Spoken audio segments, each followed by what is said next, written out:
Can you lie about why you left your last job? It's one of those questions that hits harder than the interview itself. Because suddenly, your entire employment history feels like it's under a spotlight you didn't ask for. Today, we're diving into the delicate dance of honesty, strategy, and self-presentation. And trust me, the opinions on this topic are just as varied as the job market itself. So let's shift from that emotional tension to the heart of the story. One specific question from an online forum that sparked a wave of candid, practical, and surprisingly philosophical responses. A job seeker asked how to answer the dreaded interview question, "Why did you leave your last job?" They'd been fired and didn't know whether to lie, tell the truth, or find a middle ground. And like many people facing layoffs or terminations, they were scared of saying the wrong thing. From that moment of vulnerability, the community jumped in with perspectives that ranged from reassuring to strategic, each offering a different lens on how to approach the question. Just a quick welcome to Better Life FAQs. If you want more simple, practical answers like this, be sure to share, like, and subscribe. Now, let's continue. First up, a calm, practical voice reminding everyone the system has built-in guardrails. This viewer pointed out that terminated employees often have mutual non-disparagement clauses, meaning former employers typically can't spill harmful details, even if they wanted to. This perspective cuts through a lot of fear with a dose of reality. Many people imagine HR departments gleefully listing every mistake they ever made. But in practice, the rules are much stricter. A mutual non-disparagement clause creates a professional buffer that prevents messy details from leaking into future interviews. Even without those agreements, most HR offices stick to the basics: dates, titles, and little more, because oversharing gets companies into legal trouble. This doesn't mean everyone gets that protection, of course, but it does mean the doom scenarios many job seekers imagine are far less common. The comment also highlights something emotionally important. The fear of being exposed is often worse than the actual risk, and that knowledge can give candidates enough confidence to approach interviews with clearer heads. There's an empowering reminder here that your story in the interview room usually matters more than anything buried in HR files. Imagine walking into a conversation knowing your former employer can't really hurt you. That alone changes your posture. It's a subtle but powerful shift. But where one person sees comfort in structure, another emphasizes craft, the art of choosing your story wisely. Next, a viewer who believes your best tool is framing.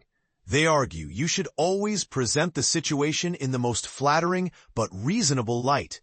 No self-sabotage allowed. There's truth here that often gets overlooked. Interviews are exercises in storytelling. You're not fabricating, but you are curating, choosing the angles that reflect your professionalism and growth. What I appreciate about this view is that it doesn't encourage deception.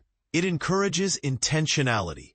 Too many people overshare in interviews out of guilt or nerves, accidentally harming their own chances. This viewer reminds us that you control the framing, and that's a kind of power. Still, framing has limits. Push too hard, and employers sense it. Authenticity is key, because polished answers with no substance can feel hollow. The sweet spot lies in showing how the experience shaped you without dragging the past into the room. Imagine a candidate who says, "The environment wasn't the right fit, but it helped me understand what kind of challenges I thrive in." That's growth, not spin. When used well, framing turns a setback into a sign of clarity. But not everyone takes the polished, professional approach. Some lean into a tougher, more survival-oriented mindset. Here's the gritty realist in the room. This viewer basically says, yes, you can strategize, because in their eyes, you either play the world or the world plays you. This comment brings a certain street-smart energy to the discussion. It acknowledges the power imbalance job seekers often feel, especially after a firing, and reframes the interview process as something you navigate, not just endure. There's validity in recognizing that interviews aren't pure honesty exchanges, they're negotiations. Yet there's a difference between strategy and deception, and this comment treads that line. It's understandable why someone who's been burned by the system might see all of this as a game, and in some ways it is. But leaning too far into cynicism can backfire. Employers can sense when someone is dodging rather than shaping their story. The healthy middle ground is self-advocacy with integrity, owning your narrative without bending it into something false. Imagine telling the truth like a protagonist, not like a defendant. That's where this perspective shines. Still, the fear remains for many. What if the truth gets uncovered anyway?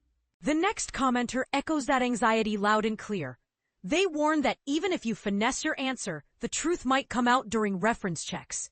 This is one of the most common fears job seekers have, that somewhere out there, an old manager is waiting to blow their cover. The reality is usually far less dramatic. Most companies limit themselves to confirming start and end dates, partly because giving details can backfire legally. But this fear isn't entirely unfounded. Some references do reveal more than expected. That's why this commenter's point holds weight. Your story should be both honest and defensible. If a simple verification call can contradict you, your interview becomes a house of cards. A better approach is to acknowledge challenges without exposing every wound. Something like, there were changes that shifted my role in ways that weren't aligned with my strengths, can comfortably survive any reference check. The comment ultimately reminds us that interviews aren't just about what you say. They're about making sure the truth won't ambush you later. Others, however, argue that the truth doesn't need to be scary at all, especially when it comes to layoffs. Next comes reassurance from someone who's lived it.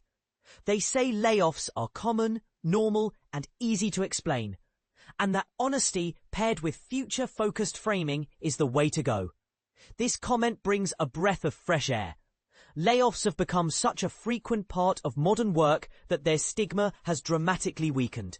When someone says they were part of a widespread downsizing, the focus shifts away from personal performance and toward bigger economic forces. The advice to redirect toward goals is especially sharp.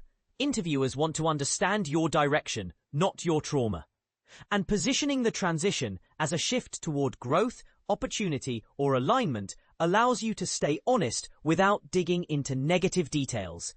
However, not everyone left due to layoffs. Some were fired, and the emotional difference there is huge.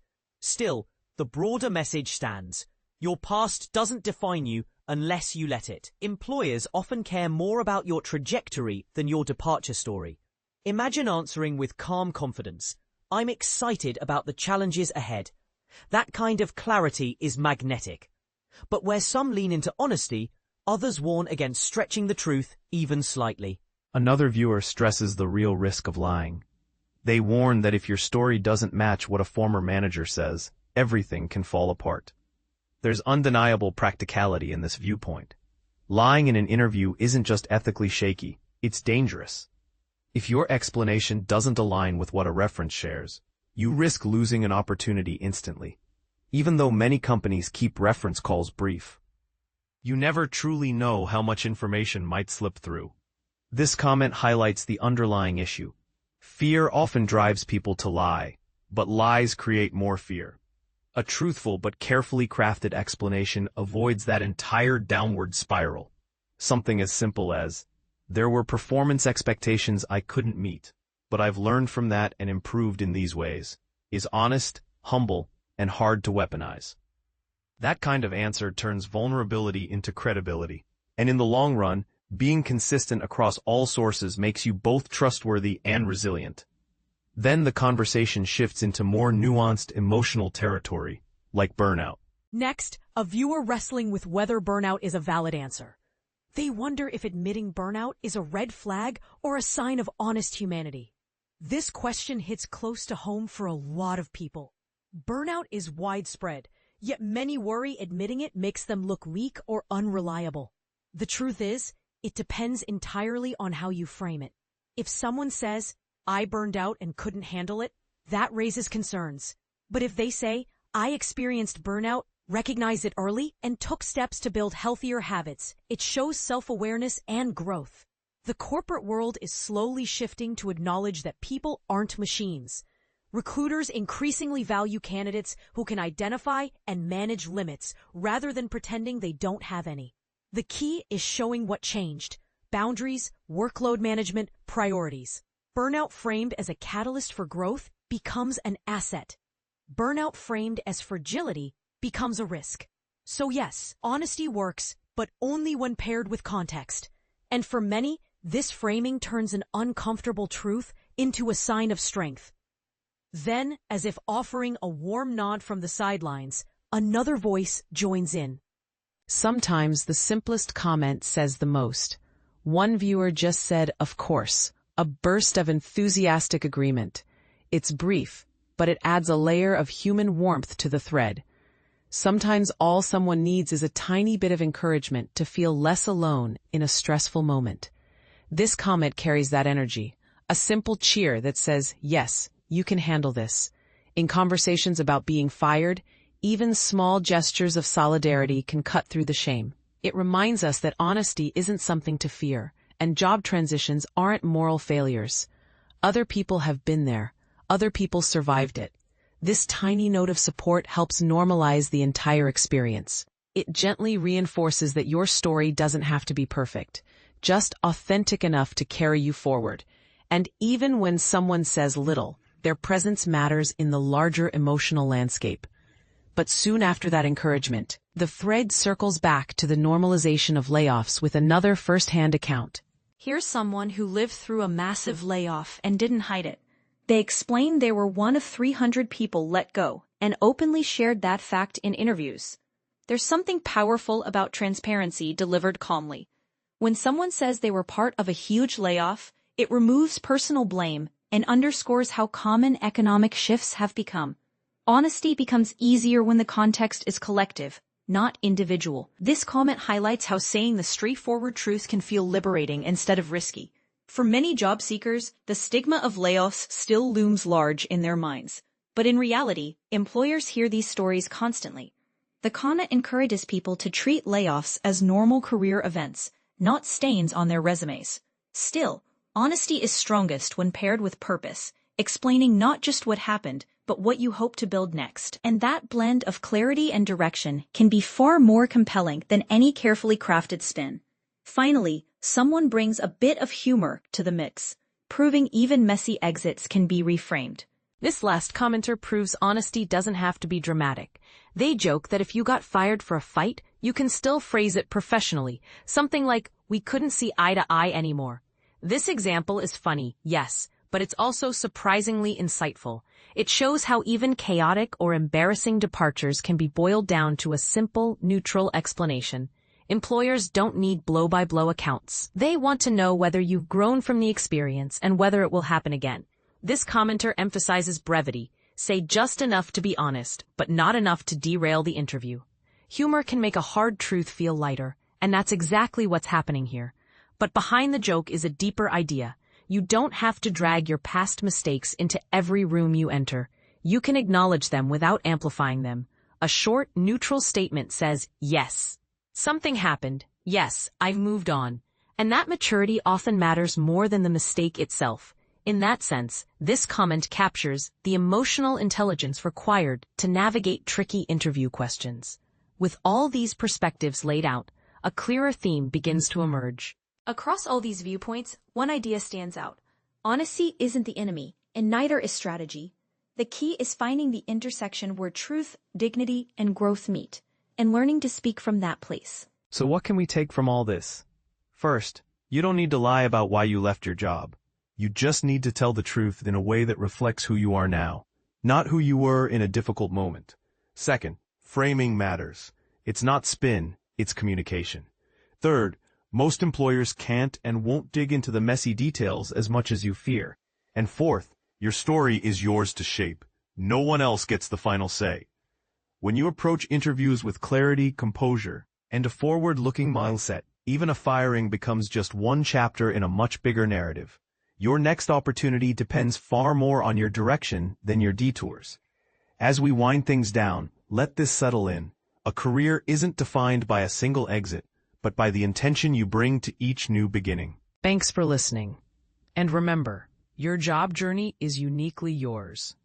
Treat your story with care, speak from strength, and trust that the right opportunities value growth over perfection.